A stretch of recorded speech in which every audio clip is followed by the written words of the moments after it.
কিয়ামতের ময়দানে আল্লাহর কাছে বান্দা কোন আমল করলে হিসেব ছাড়া জান্নাতে যাবে? জানেন কেউ? বলতে পারেন কেউ? ভাই, আল্লাহর কাছে হিসেব দিয়ে জান্নাতে যাওয়া কি সহজ কাম না কঠিন কাজ? আরে আল্লাহর কাছে তো অনেক দূরের কথা। আপনি যে প্রতিষ্ঠানে চাকরি করেন তার মালিকের কাছে, উপরস্থ বসের কাছে একেবারে পুঙ্খানুপুঙ্খ করে প্রতিটা পয়সার হিসাব দিয়ে একদম সবকিছুতে পারফেক্টনেস প্রমাণ করা, এটাই তো একটা কঠিন কাজ, দুঃসাধ্য কাজ।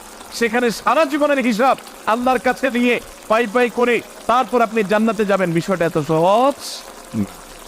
তাহলে হিসেব ছাড়া আল্লাহ তাআলা এমনিতেই বলবেন হিসাব টিসাব নাই, তোমাকে এমনি জান্নাতে দিলাম, এটা চান আপনারা?